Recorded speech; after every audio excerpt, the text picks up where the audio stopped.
Hello, ladies and gentlemen, and welcome to the Dark Wolf's Den radio show. If you will, please stand for the playing of the National Anthem. Or at least put your hand over your heart.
Please leave your hand over your heart for the playing of the Pledge of Allegiance.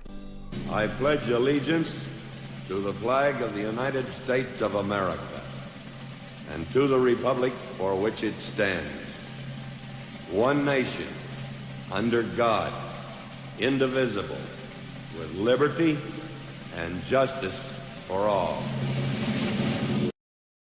Thank you, ladies and gentlemen. Now, let's get this party started.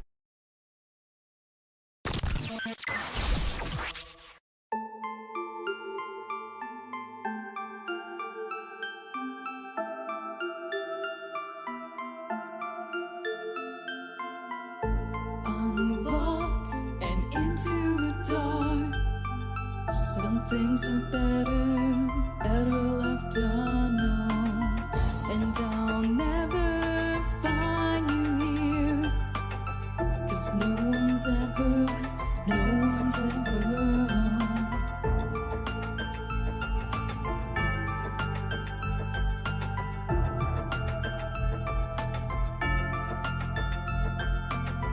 Oh, what a widow, a peaceful spider. When the glass is clean, she's a sneaky hider. Hide the lies and the alibis. Oh, what a sinner is it in her?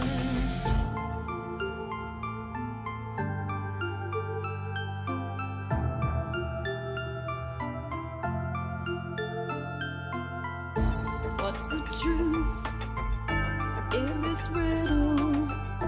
Is love really just this simple? I can't seem to find my way in this world that never stays.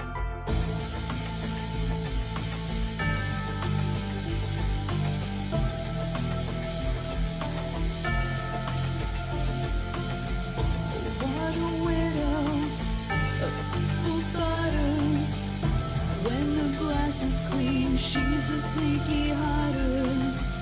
Hide the lies and the alibis. What a sinner is it in her?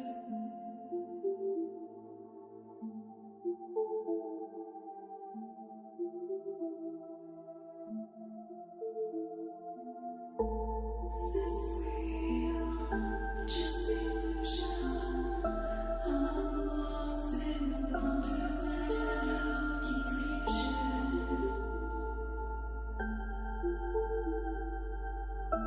I'm lost in wonderland of confusion. Is this real or just illusion? Manifestation or a dark delusion? Is this real or just illusion? I'm lost in a wonderland of confusion.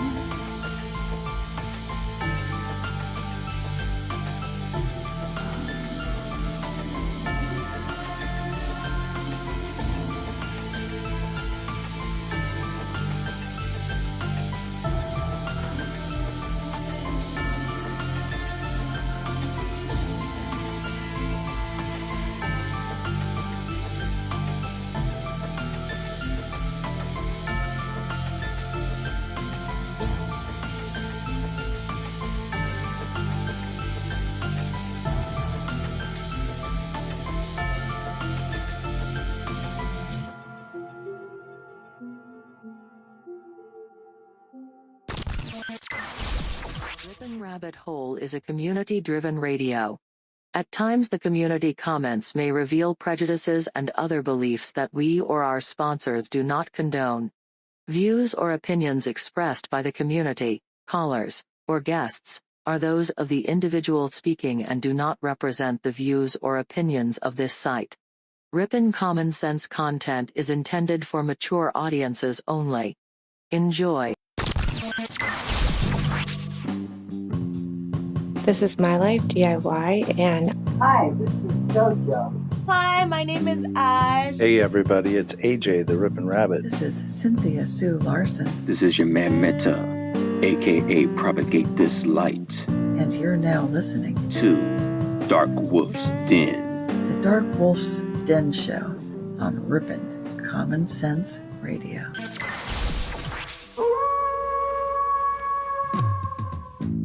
Are ghosts real? We had 1,000 hours of continuous communication with the spirit world. Does time travel actually exist? The laws of physics seem to be compatible with time machines.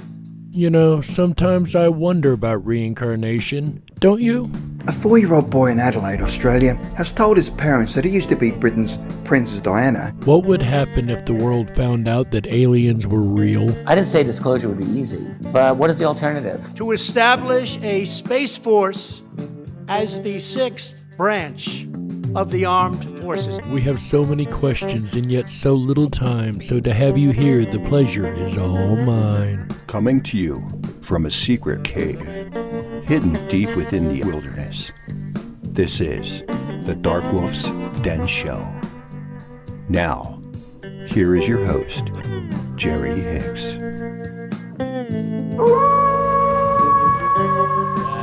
That's right, I am Jerry Hicks, also known as the Dark Wolf, and we are broadcasting live from a secret cave hidden deep within the wilderness of Tennessee. That's right. We're ripping through the electromagnetic soup, we're tearing through the atmosphere, and we're tunneling away into your radio like a quantum particle. This is the Dark Wolf's Den Show for Wednesday, November the 10th, 2021. So whether you're on the edge of reality, the edge of the galaxy, or the edge of your seat, we're glad you chose us to be right there with you. Ladies and gentlemen, tonight we carry on our State of Mystery series as we pull into the great state of Massachusetts. Staying in the New England area once again, we have some incredibly unique and interesting creatures in the cryptid category. And of course, as we know, Massachusetts is the home of both the Lizzie Borden episode, if you know what that is, and as well as the Salem witch trial. So a lot of traumatic history in the state of Massachusetts that you can bet translates into a lot of incredible ghost stories. And we're going to get into all that and more here in just a moment. But first, we've got to go over here and check in with our YouTube chat rooms, both on the Dark Wolf's Den Show channel, as well as the Ripon Rabbit Hole YouTube channel. How you guys doing over here tonight? Welcome back, everyone. It looks like we've got a pretty good turnout this evening. Up at the top here, we have Elva Yoder checking in, saying hi. Hi, Elva. Great to have you here. Sandy B saying, hey, see you soon. We're glad to have you here. Sandy Terry Taggart says she's waiting patiently. Well, hopefully she didn't have to wait too very long. Raider Champion says the Duke. That is right. The Duke is the one that does the Pledge of Allegiance here every week. Michael Fontaine says, hey, Michael Fontaine. Juanito, good to see you, my friend. Looks like that's everybody we have over here. Everybody chatting away, having a good old time. Sandy says, hope my life makes it. Poor James wasn't feeling too good. Perked up a little after a bath. Well, let's hope that he gets to feeling a lot better. Hey, Wizardry, glad to see you. Also, that's over in the Ripon Rabbit Hole YouTube chat. Over in the Dark Wolf's Den Show chat, we have JoJo's waving in, saying hello. Hello, JoJo's. My apologies to those in the Dark Wolf's Den chat. For some reason, the stream did not auto-start over here like it was supposed to, so the Pledge of Allegiance and the National Anthem was missed this time. My sincere apologies, guys, but we got it going now. Deranged Lunatic, good to see you, my friend, over from the Creepy Little Book channel. Michael Fontaine hopping over to the Dark Wolf's Den show says, I'm over here now. Glad to have you, Michael. Says, you've been waiting all day for this. Well, I hope it is up to your expectations. He says today is his mom's birthday, though. She turned 70. Happy birthday to Michael Fontaine's mom. That is absolutely awesome. And Dead GPK dropping in there. Glad to see you, my old friend. Haven't seen Dead GPK around in a while. Michael says, do you have anything for Veterans Day tomorrow? Not specifically, but as we are doing the Freedom Flame series, you know, it's definitely going to connect to it one way or the other. And there is the great My Life DIY dropping in at the end saying Happy Wednesday. Did you guys check out the Common Sense Council show yesterday? That was an incredibly fiery episode. That's what needs to happen around this country. People need to start going to their city council meetings, getting involved, letting these people know that they're not going to get away with this corruption and stuff that they've been pulling for so long. I cannot express that enough. I've been saying it a lot lately in shows. Please get involved. But if you haven't checked out that show yesterday, top hats off to Ripon resident and fellow Ripon Rabbit Rob Wichow, who really took the city council to task yesterday. And of course, if you're not in the YouTube chat rooms and happen to be joining us over on the Ripon Common Sense Radio Network or in one of the many countries worldwide, as we are in 29 countries at this point, we appreciate every last one of you guys being along for the ride. That's right, ladies and gentlemen. And before we do continue the ride into the paranormal state of mystery of Massachusetts, well, of course, we have two more fun little segments to do. The first of which we call Today in History. On this day in 1940, Walt Disney begins serving as an informer for the Los Angeles office of the FBI. His job? To report back information on Hollywood subversives. He was trying to stop the commies in the Hollywood section in the entertainment industry, so that they could not spread communism further into this country. Sometimes I wonder if we need more people like Walt Disney began doing on this day in 1940. And that is today's segment of Today in History. Sometimes it does kind of feel like the commies are rearing their ugly heads around here, didn't it? Anyway, that brings us to our next segment of the day, a segment which we call Say What? Thank you, Stewie. Our quote of the day today, ladies and gentlemen, comes from Lewis Black. He says, and I quote, I think I've figured out how government works. One party stands up and says, I have a really bad idea. And the other party stands up and says, I can make it even worse. End quote. And ladies and gentlemen, I don't think he is very far off the mark in his analysis of government, right? Anyway, ladies and gentlemen, that is today's segment of Say What? But amazingly enough, the government is not the strangest thing in Massachusetts, actually. The cryptids, however, are vying for first place as being the strangest thing, as we run across a cryptid here in Massachusetts that we have seen in a couple other states. Not a really well-known one we've seen everywhere, but if you followed this show for any amount of time, then you will have heard of the Pukwudgie. Standing between 2 and 3 feet tall, the Pukwudgie looks much like our modern idea of a troll. His features mirror those of the Native American in the area, but the nose, fingers, and ears are enlarged, and the skin is described as being gray and or washed out, smooth at times, and has been known to glow. So definitely not the cutest of cryptids, right? It's not winning any beauty contest by any means. Your modern day version of the troll, albeit with the washed out skin that is a little different, but just the same, you've got this troll-like ugly creature, right?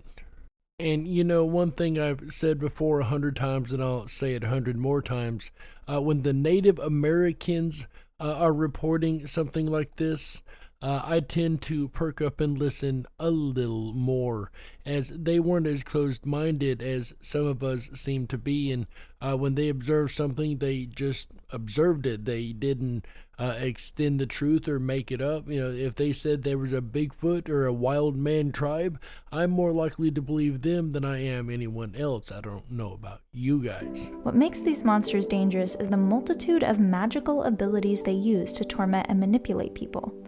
They can appear and disappear at will and are said to be able to transform into other animals. They have possession of magical poison arrows that can kill and create fire at will. They seem to often be related to a tall, dark figure, often referred to in modern times as shadow people. In turn, the Pukwudgies control the Tapawenkas, which are believed to be the souls of Native Americans that they have killed. They use these lights to entice new victims in the woods so that they can kidnap them or kill them. So a creature just as dangerous as it is ugly, with supernatural powers nonetheless.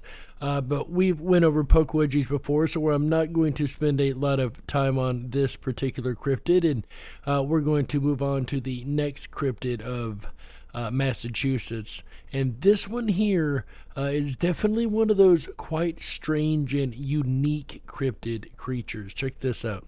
This is called the Black Flash. In 1939, in Cape Cod, the children within this area started coming home telling their parents about a very tall figure that was dressed in all black. And this dark figure was somehow able to just magically appear and disappear just as fast. And the children said that this thing had a hideous deformed face with glowing red eyes, and it growled at the children before it disappeared back into the darkness. And of course the kids that came face to face with this entity were terrified, and when they got home they were crying and shaking. I could only imagine how terrified they were, right? As an adult, if I run into that, I'd be pretty darn terrified myself, I'm not gonna lie. So could you imagine as a child running into a crazy dark entity like that? Now since it was close to Halloween, the adults thought that it was just somebody playing a prank, and maybe they were taking it a bit too far, but they really didn't think that it was a big deal. And of course, kids are pretty easy to spook, and around Halloween time that is something kind of fun to do. Some people do take jokes a little too far, but this may not be as much of a joke as the adults originally thought that it was. Then one night a woman named Mary was walking home when she saw an extremely tall person that was at least 8 feet tall. And this person, or entity, just came right out from the bushes and slowly moved towards her. Mary stated that this thing had long pointed silver ears and its eyes were glowing. Now Mary was scared to death, and she watched this dark figure leap away at amazing speeds, making Mary believe that this could not have been a human being. And once this thing was gone, Mary ran into a nearby coffee shop and she told everybody what she had just seen. And Mary was in such a state of shock that they believed her, or at least believed that someone was to blame. So it's one thing to scare a bunch of kids, but something that is creepy and scary enough to scare the adults, this albeit, you know, maybe a timid girl, so this may be the only case file, and that's fair, but we'll see as we go on. But something that creepy that to scare an adult, that's you know, still maybe a prank, but I don't know many humans that can run at lightning speed, if you will. So the men within the coffee shop went to go see if they can find whoever this was that was responsible for scaring Mary half to death. But they came back empty-handed. And over the next couple of days, a lot more sightings were now coming in from adults within this area. And the description of this creepy dark figure was always the same. As we know from this show many times, I've pointed out that when you have multiple eyewitnesses giving you the pretty well same account or details within the account that all line up, you have to wonder if perhaps they're not making it up and maybe they really did see whatever they claim they're seeing, right? The eyewitnesses said that this thing was dressed in all black. Its ears were pointy and silver, and its eyes were red, or in some cases, its eyes were silver. And these eyewitnesses also said that it produced a very odd buzzing sound, kind of like an insect, and it could leap or jump very high, and it was able to move extremely fast. I don't know about you guys, but this seems less and less to me like an elaborate prank, and more to me like a known creature, right? A crazy wild one at that. But what do you guys think? Go ahead, put a 1 in the chat room if you still think this is possibly a really elaborate Halloween hoax. Go ahead, put a 2 in the chat room if you think this is a real cryptid creature, and put a 3 in the chat room if you're still pretty well on the fence with this case file of these creatures. Now, the police were getting bombarded by calls from terrified citizens, and this thing was able to move so fast that it would often be seen in different parts of the town, miles away, at almost the exact same time, making people believe that it could teleport, or there were more than one of them, or it was just able to move that fast. Now it seemed that this entity took great pleasure in scaring people, and now the whole town was in a state of mass hysteria, and things were about to get much more violent. A man named Charles said that he actually shot this creature, but it was completely unfazed by the gunshot, and it laughed at Charles before jumping over a very high fence with one single leap. That's never a good sign when modern weaponry of the time has no effect at all. But let's see what you guys said about the question on the table. Remember, it was if you think this case file is a huge elaborate hoax, the answer is 1. If you think it is a creature or set of creatures, go ahead and put a 2, of course. And if you are unsure whether or not this is a hoax or a real creature, the answer is 3. Let's see what you guys said over there in the chat room. Looks like it's kind of a mixed bag over here with Terry Taggart dropping in the 3. I actually expect nothing less from Terry there.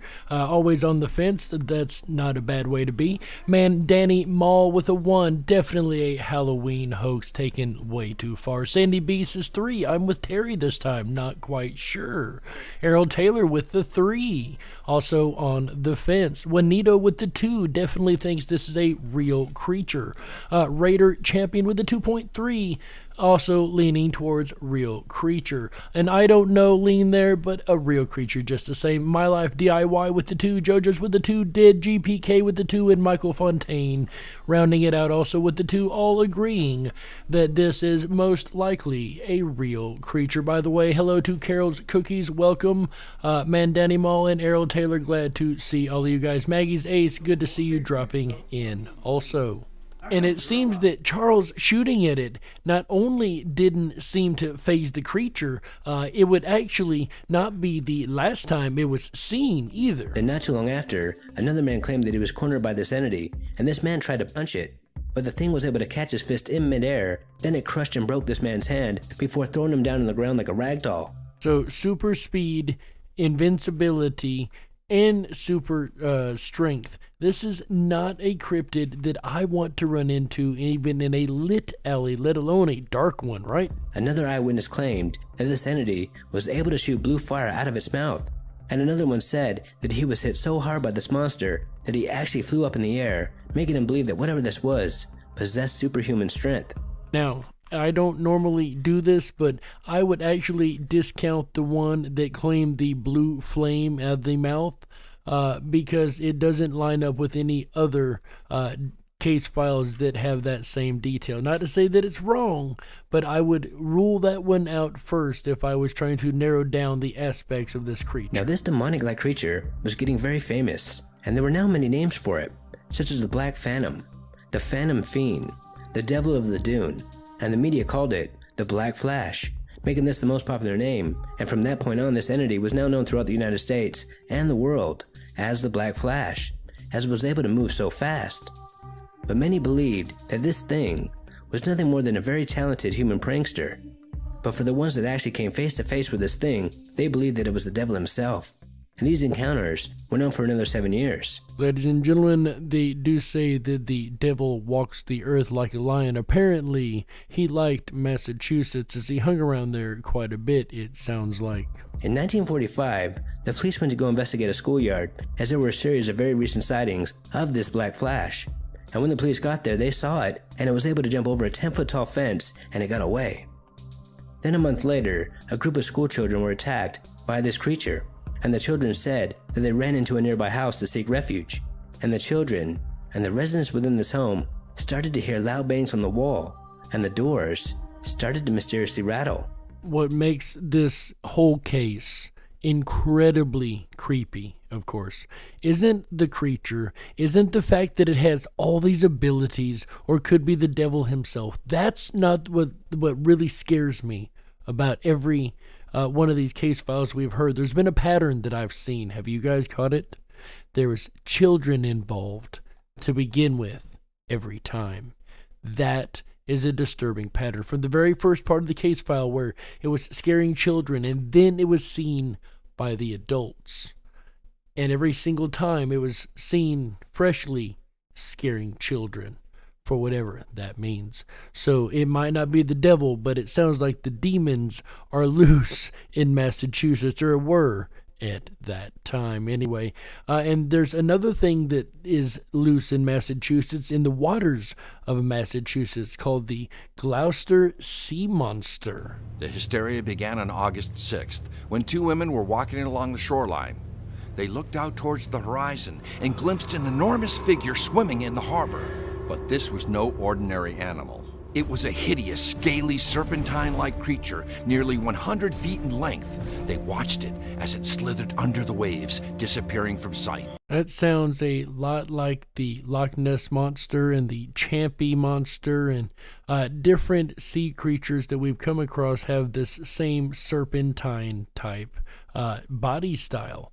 Unless they're all giant eels. That's exactly what they try to claim Nessie is, ladies and gentlemen, is a giant eel. I'm not even kidding. There's a news article come out, I want to say about a year ago now.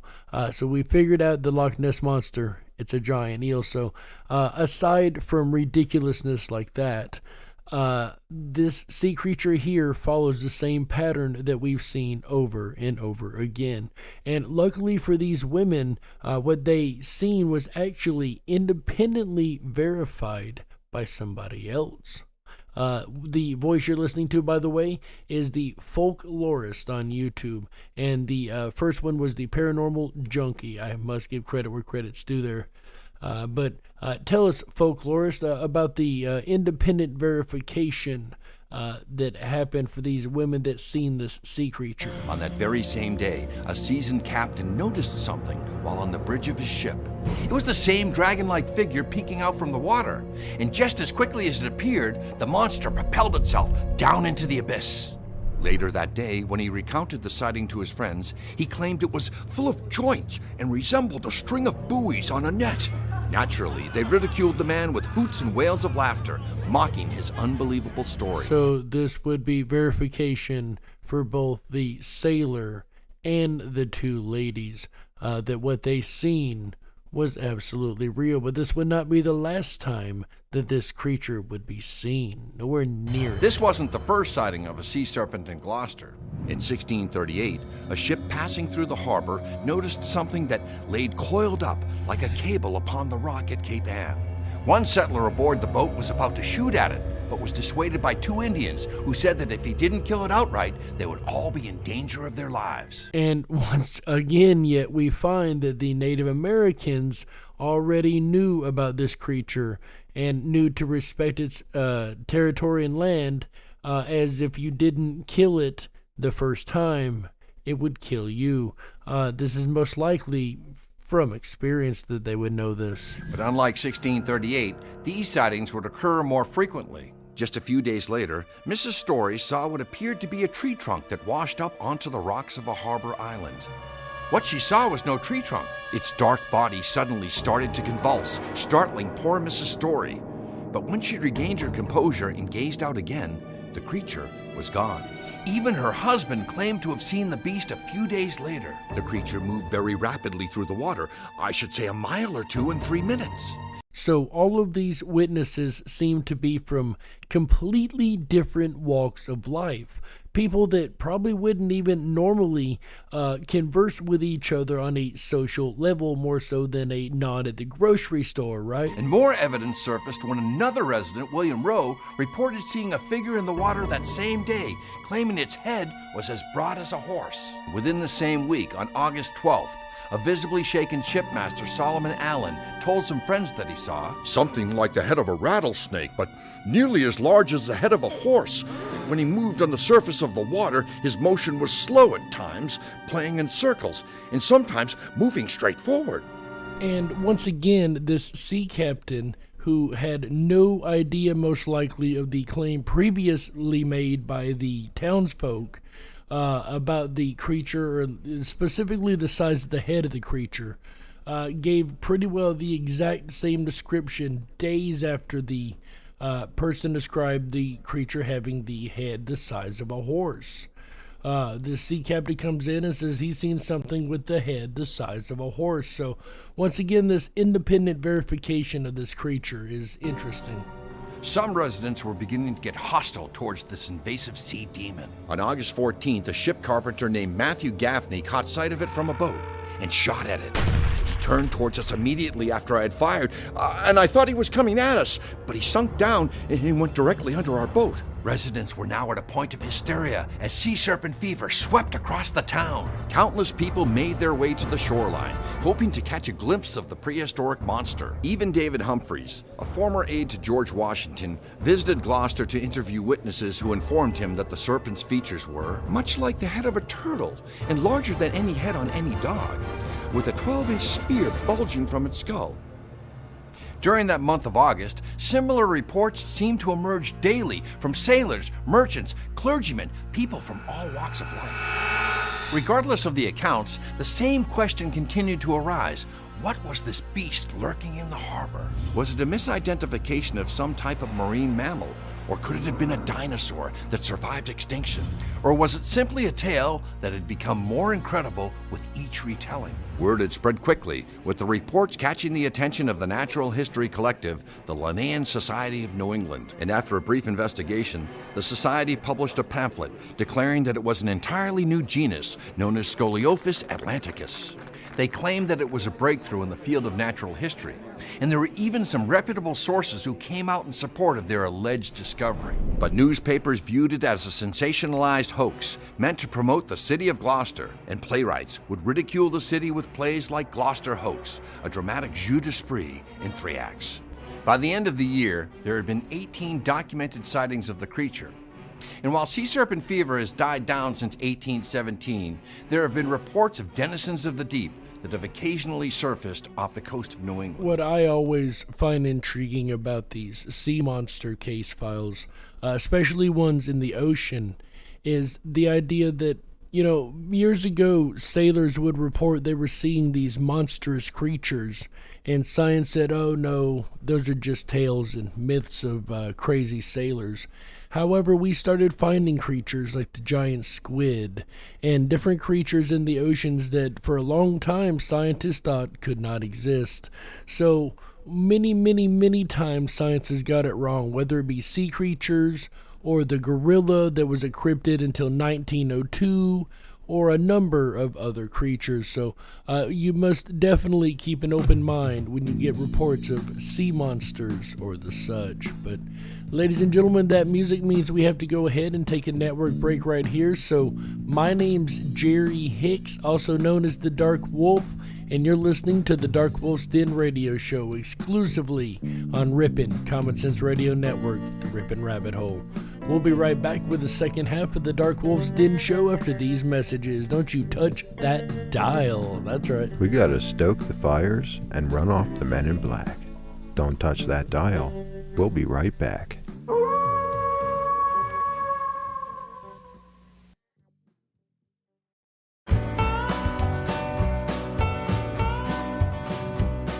Oh yeah, your weekend is well underway with Jerry Hicks and the Dark Wolf's Den radio show. Hi everyone, it's AJ.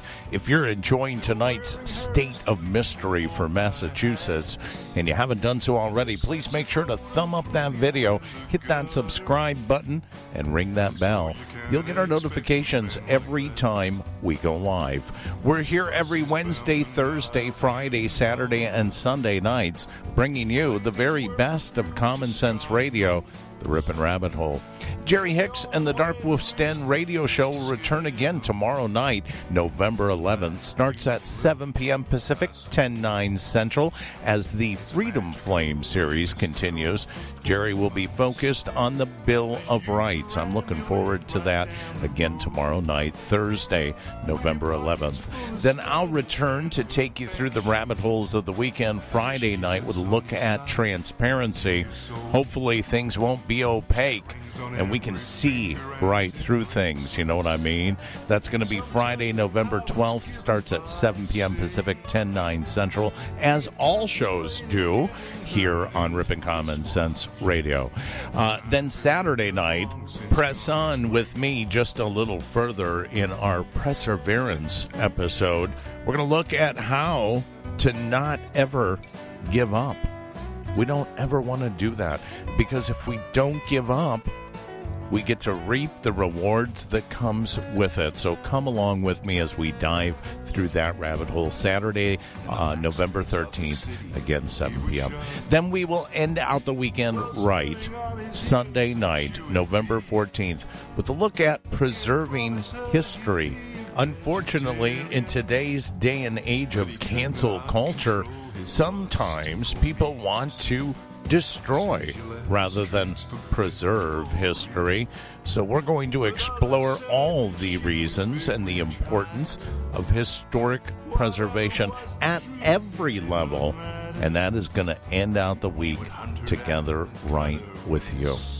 I'm looking forward to the rest of the weekend ahead. If you haven't done so already, please hop on over to our website, riponrabbithole.com. There you can sign up for your exclusive Backstage VIP pass. It's going to give you unfiltered access down the rabbit hole to where the conversation continues after the show. In addition, you will go under Listen Live and On Demand, and you will see the complete archive of all of the shows we've done here, including your ability to search through them by keywords and title. It's a very advanced search over there. So pay us a visit at riponrabbithole.com. We'll return to tonight's State of Mystery for the Dark Wolf's Den radio show with your host, Jerry Hicks. You're listening to the Ripon Common Sense Radio Network, the Ripon Rabbit Hole.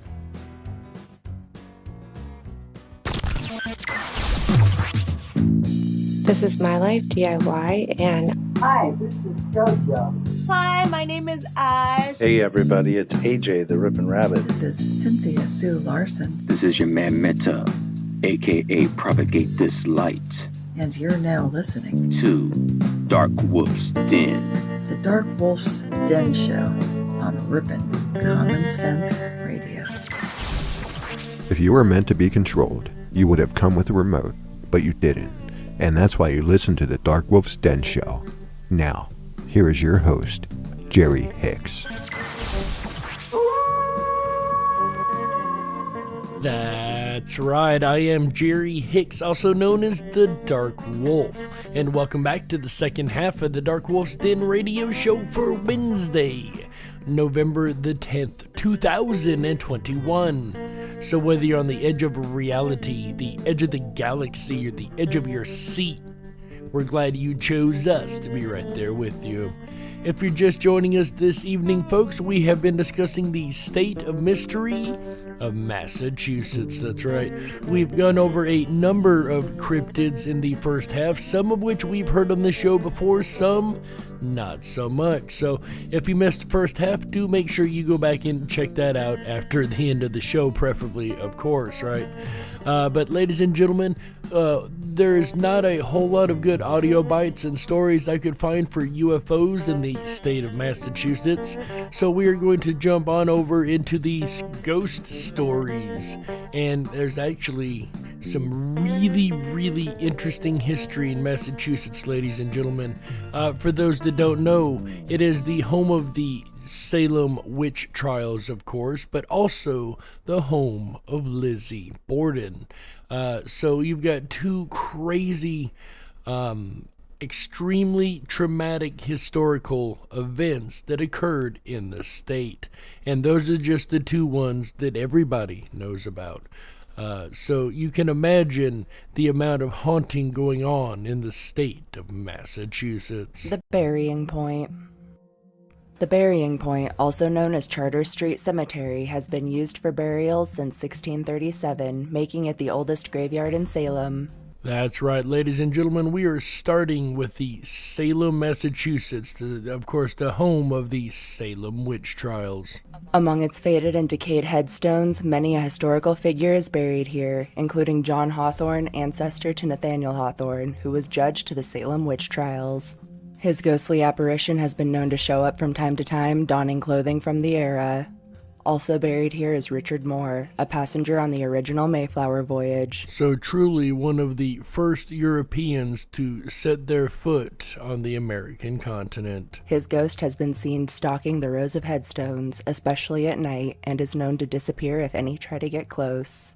Also reported here are cold spots, strange lights in the sky, orbs in photographs, and shady apparitions that even appear in the middle of sunny days. But there's one aspect of this case file that you just don't normally find in most haunting case files. Check this one out. If you live near the Burying Point, take caution, as some of these ghosts have been known to make appearances in nearby homes.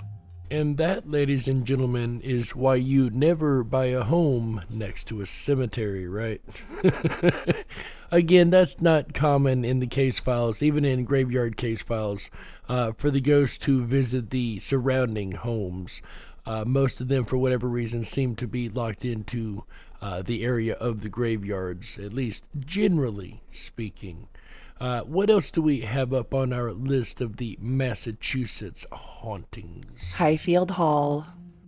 Highfield Hall in Falmouth was built as a summer retreat by the Beebe family in 1878, with siblings Pearson, Franklin, and Emily all residing there. It was one of the first major summer compounds on Cape Cod and stayed in the family until the final member, Franklin, passed in 1932, leaving no heirs behind. As history and local legend have it, Mary Louisa Beebe passed away from cancer at the age of 45 in the second-floor bedroom, and it's said her spirit may remain. So I would be willing to bet that this one here is a caretaker-type ghost. We'll have to see what the hauntings actually entail here, but I would almost dare to guess that this would be a caretaker type, just, roaming and watching over the place, not really doing anything. Many approaching the house have spotted her spectral form in that very same window, watching all who enter, and those brave enough to go explore the room immediately after usually report smelling the scent of old-timey perfume and hearing high-heeled footsteps pacing. Mary Louisa may not be alone, however, as many also report seeing the full-bodied apparition of a man out of the corner of their eye, usually just rounding corners or walking out of sight. From the description, this is suspected to be a young Franklin enjoying the home he loved so much in life. Again, not any major paranormal activities, no cold spots, strangely enough, in this one, no orbs in this one, no moving furniture, or really not a lot of activity aside from just watching over and caretaking of a place. Fort Warren. And of course, we would expect a fort or a battlefield or something of that nature to most definitely be haunted, right? Fort Warren on George's Island in Boston was constructed out of stone and granite from 1833 to 1861. It is located at the inlet of Boston Harbor and served as a military prison for Confederate soldiers and political prisoners, not being decommissioned until later in 1947. While Fort Warren may look like your standard old fort, it's surrounded by an astounding story and an unbelievable history. Real quick here, I like this. Carol's Cookies said, when I went to Salem, all the photos I took with my phone in the witch trials graveyard came out as if the photo lens had moisture trapped inside. All the pictures before and after were fine. That is the kind of spookiness I'm talking about. So there's another case file, a bonus case file for you folks from one of our very own Carol's Cookies. Extra, and I see you over there in the Ripon Rabbit Hole chat. Good to see you, my friend. In 1862, Melanie Lanier cut off all of her hair, dressed like a soldier, rode out to the fort, and squeezed into the prison block through a rifle hole, all to rescue her new husband, who had been taken prisoner. They then attempted to dig out of the prison, but were caught, and in the ensuing scuffle, Melanie's pistol was discharged, accidentally ending in her husband's demise. So in a highly emotionally charged event happening to begin with, she accidentally shoots her husband. So we've got a lot of high energy, high emotion, and now high trauma. And we know that is always, unmistakably, always a recipe for a haunting. She was captured and condemned to hang, but not before she requested dying in something other than men's clothing. The only thing the soldiers could find was an old black dress used in theatrics. And now with this trauma on her soul that she's already done, they have basically killed her too. So once again, high trauma, high emotion, high chance of a haunting. Shortly after her death, soldiers all around the fort began reporting seeing a woman in black, watching them from the shadows, and to this day she is said to remain. Many have reported seeing the woman in black wandering the halls, female whispers throughout the cell block, disembodied footsteps, and a feeling of being extremely unwelcome. So once again, you have this high negative energy, this high motion, this high trauma that creates a spirit that some would call it playful. I would not. I would say it's probably more of a attempt to communicate, right? And when I say create a spirit, I mean create a situation of a haunting. As we're breaking these haunting downs across these different states, there are different patterns that start to appear within these hauntings, from the cold spots and orbs to that's one pattern, to the caretaker always watching over, being friendly and kind of watching over a place, to these not necessarily vengeful, these type, but these almost sound like a attempt to communicate with whoever may be there. And perhaps there is a vengeful, well, we know there is vengeful type. We've seen the poltergeist and night marchers of Hawaii, things like that. So just strange case files, and that's still not the strangest in Massachusetts. Orleans Waterfront Inn and Restaurant. Orleans Waterfront Inn and Restaurant in Orleans was built by Aaron Snow in 1875. It was later renovated and reopened in 1997. It's built quite a reputation among paranormal researchers throughout the years, and deservedly so. As local legend has it, this old building is haunted by no less than 3 different apparitions.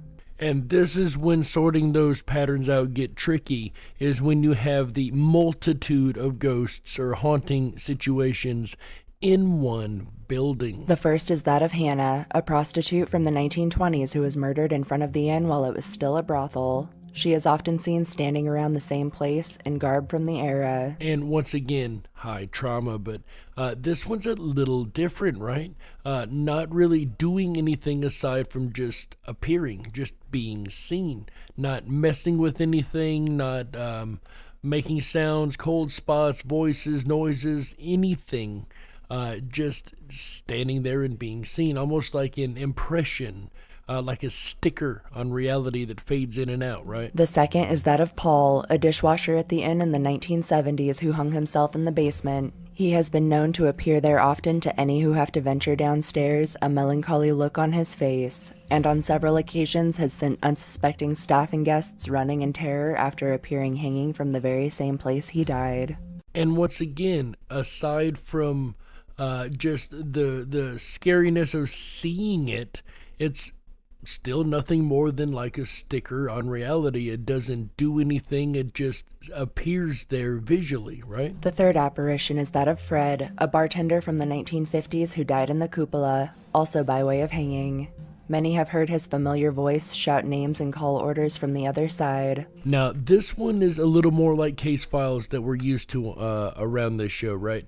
You have the disembodied voice, the almost an interaction with this side of reality, opposed to the other two just apparating and being seen. Right? Also reported here are locked doors opening without explanation, candles lighting on their own, footsteps, strange sounds, muffled screams, and shadowy apparitions. When she's feeling especially frisky, Hannah has also been known to appear in various places around the premises, dancing completely naked. Now, that's a little more than a sticker, and, you know, I brought up probably a month or two ago, maybe even longer, that you don't normally see ghosts that are naked, that don't have clothing on, right? Most of them are wearing whatever clothing they were known to wear or last wearing in life, which I've always found a strange incident with as far as that goes. But just the same, you don't normally hear about a naked ghost. And here you go, ladies and gentlemen, the naked ghost in Massachusetts.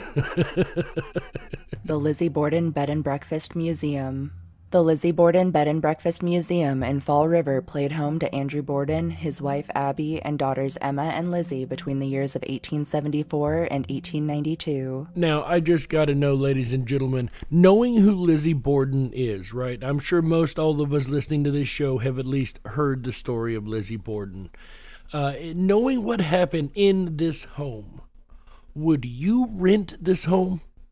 I mean, just as a regular Joe, would you rent the Lizzie Borden house? Go ahead, put a 1 if you would willingly, happily, without question, rent the Lizzie Borden house. Bed and breakfast is what it is, so you can actually rent a room there. Put a 2 in the chat room if you would say that's a little bit beyond something you'd be willing to adventure into, and put a 3 in the chat room if you're not quite sure. You're curious, but not quite sure if you would or not. On August 4th of 1892, Abby was killed while cleaning the guest room by a single axe blow to the face and 19 more to the back of the head. When Andrew came home, Lizzie told him Abby had gone to help a sick friend. Andrew took a nap, and while sleeping, he was struck 11 times through his head and upper body. Lizzie was tried and acquitted for the murders, but remains the prime suspect. In 1996, this blood-soaked abode was turned into a bed and breakfast, and not long after, guests and staff began reporting some pretty spooky happenings. Again, you've got high family emotion and high trauma with what is clearly an incredibly brutal attack. So it is like without question that this place would be haunted. But to what degree is it haunted? Including disembodied footsteps, voices, and cries of pain. And we were talking about haunting patterns earlier. This is all audible, right? Disembodied voices, sounds, noises. This is all an audible haunting. Authorities have even been called on several occasions in response to the brutal sounds of metal hacking at meat, coupled with screams so loud and real that all present believe there is an actual murder taking place. So almost like the stone tape theory, we have this replay over and over and over. Again, so far it's just audible that we've heard about, but you've got this replay happening over and over in time. Andrew and Abby's ghosts are almost commonly seen here as well, going about their daily routines, seemingly enjoying the life that was taken from them. All attempts to communicate with them have been met in failure, and they seem utterly unaware of the living. What I do find strange is they seem to be going about daily routine, right? Not just replaying the most traumatic event over and over, but carrying on with normal life, as if the living weren't occurring, as if we had 2 layers of reality laid on top of each other. Also reported here are cold spots on hot nights, shadowy figures on the walls, lights turning on and off by themselves, and the feeling of cold fingers that have been known to gently touch visitors on exposed skin. I don't know about you guys, but that is the point where I draw the line. Noises, visuals, that's one thing, but to be touched by a spirit, to literally feel fingers on your skin, that's a little bit far for me. But let's see how far it is for you guys, whether you would rent a place like this or not. Would you rent a room at this bed and breakfast? Absolutely yes. 1, 2, no, not so much. 3, not entirely sure. Let's see what you guys said over here in the chat rooms. Once again, we have a pretty mixed bag of opinions here. Writer our champion with a 1.4 this time instead of the 1.2. Definitely would take his chances staying and renting a room at the Lizzie Borden Bed and Breakfast. However, Sandy B, 2, no way, not happening, ain't gonna do it. Terry Taggart, 2.3 and 3/4. So definitely not in a possible I don't know there. National Memorial Gardens, good to see you, Nathan. Shout out to the UK from here in America. National Memorial Gardens with the 2. Absolutely would not be renting a room at the Lizzie Borden Bed and Breakfast. JoJo's with the 1 said she would rent herself a room without question over the Dark Wolf's Den show. Oh, Earl Taylor over in the Ripon Rabbit Hole says 2. Absolutely also would not be renting a room. Mandani Mall with the 2 over in the Dark Wolf's Den show said I don't think so. My Life 2. How's no, says My Life. Michael Fontaine completely confused, not sure if he would or not with the question mark. Not even throwing a number out there. He don't even know if he would considering the idea. Hell yeah, that's right, Bubby. Dead GPK with an astonished 3. I don't know either way, so he would at least consider it. Alva Yoder with the 2. Absolutely not. And personally, I think I'm a 3 on this one. Like, I would have been a 1. Absolutely would have been a 1. But when it comes to the ghost reaching out and physically touching me, you know what? I'm not so sure I would be as willing to jump on this particular case as I would any other. But speaking of any other, does the state of Massachusetts have enough crazy cryptids and strange ghost stories to be a state of mystery above any other?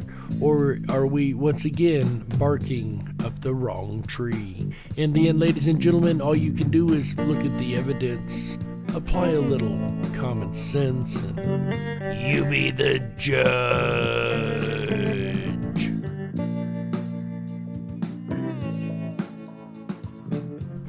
We got to close it out. That's right, that's it for this episode of the Dark Wolf's Den Radio Show for Wednesday, November the 10th, 2021. So whether you're on the edge of reality, the edge of the galaxy, or the edge of your seat, we're glad you chose us to be right there with you. Ladies and gentlemen, the den may be closing, but don't you worry, the weekend fun has only just begun. That's right. We will be back tomorrow, Thursday, November the 11th, 2021, 7 p.m. Pacific, 10/9 Central, 11/11, by the way, my favorite day of the year, at least one of them. Anyways, ladies and gentlemen, we will be covering the Bill of Rights. Do you know your rights? A lot of people don't know what rights we have as an American, and it's been a long time since we've looked over the Bill of Rights. And I think it is a little bit overdue, especially in this day and age. And we'll be covering all that tomorrow, Thursday, November the 11th, 2021, 7 p.m. Pacific, 10/9 Central, on the Dark Wolf's Den Show, radio show, Freedom Flame Series Special Editions, of course. And then on Friday, November the 12th, 2021, 7 p.m. Pacific, 10/9 Central, our buddy AJ the Ripon Rabbit comes back with an all-new episode of the Ripon Rabbit Hole live show. On Friday, he will be talking about transparency.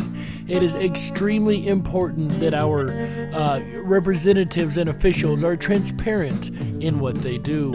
Otherwise, there's corruption that can sneak in quite quickly. And transparency is an incredibly important topic for this day and age, and a topic that AJ will be covering on Friday, November the 12th, 2021. Once again, 7 p.m. Pacific, 10/9 Central. All shows here on the network start at 7 p.m. Pacific, 10/9 Central. Then on Saturday, November the 13th, 2021, 7 p.m. Pacific, 10/9 Central, AJ comes back for another episode of the Ripon Rabbit Hole live show as he discusses perseverance. We must persevere always through and continue to work and strive towards our goals. And the harder that we get resistance, the more we must persevere. And he'll be talking about all that and more on Saturday, November November the 13th, 2021, 7 p.m. Pacific, 10/9 Central. Then on Sunday, November the 14th, 2021, 7 p.m. Pacific, 10/9 Central, AJ comes back to round the weekend out right with yet another incredibly important topic, preserving history. That's right, ladies and gentlemen, our history is under fire, as there are some that would have our history destroyed and rewritten their way, and we cannot allow these things to happen, for if we do not know our history, we are bound to repeat it. And AJ will be discussing all that and more on Sunday, November the 14th, 2021, 7 p.m. Pacific, 10/9 Central, and that'll round the weekend out right here on Ripon Common Sense Radio Network, the Ripon Rabbit Hole. Speaking of the Ripon Rabbit Hole, make sure you hop on over to the riponrabbithole.com. That is RIPONRABBITHOLE.com. Over there you're going to find a plethora of fun, that's right, and informative topics at the same time. What you're first going to do is sign up for your 100% free VIP pass. That will get you access to all of the features of the site. Once you've signed up for that, you will also be receiving an email every Wednesday with the Dark Wolf's Den shows and Ripon Rabbit Holes that we will be discussing all weekend long. And then once you get into the site, there's things like the Down the Rabbit Hole section. That is our exclusive social media section over there. You can go down the rabbit hole to our wall and drop all kinds of important information without it being censored like those other guys, if you know what I mean. Also, while you're on the riponrabbithole.com, make sure you hit the Listen Live button and drop down to the On Demand section. That is all of our previous broadcasts. So you can go back as far as you want, as long as we've been doing shows, and check all the different topics that we've covered. There has been a large variety over the couple years that we've been doing this now. So if there's a particular topic that you would like to listen to, make sure you go to the On Demand. Also, on our front page, of course, the most important, the home page, there's always breaking news and up-to-date information. Right now, it looks like an ancient hangover cure was found by archaeologists. Make sure you go read that story, especially if you like to drink. Maybe the ancients knew something that we do not to this day, right? Also, as you scroll down through, you can find previous articles that we've shared on the riponrabbithole.com, as well as a large variety of recipes that are posted every day. If you're looking for something different for dinner or a treat or many other variety of recipes, definitely scroll down and check those out. And just check out all the amazing features, the groups section. There's so much to do on the riponrabbithole.com and so little time to do it. So make sure you hop on over and get your adventure started, ladies and gentlemen. With that said, my name is Jerry Hicks, also known as the Dark Wolf, and you've been listening to the Dark Wolf's Den radio show, exclusively on Ripon Common Sense Radio Network, the Ripon Rabbit Hole. On behalf of AJ the Ripon Rabbit, Chick Mandela Effect, Michael Musco, Walt House, everyone involved in Ripon Common Sense Radio Network, our amazing mod team on YouTube, and everybody that has helped us out along the way, as well as Tom Bayless and Red Shit Studios for this amazing music. On behalf of all these folks, ladies and gentlemen, once again, I am Jerry Hicks, also known as the Dark Wolf. And remember, until next time, stay awake, but dare to dream. That's right. Good night, everybody. Oh yeah, by the way, let's go, Brandon. FJB.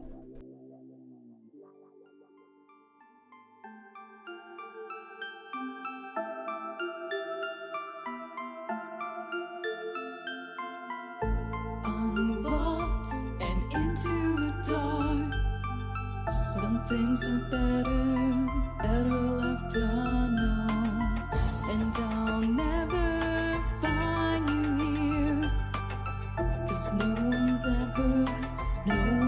3. Let's go, Brandon.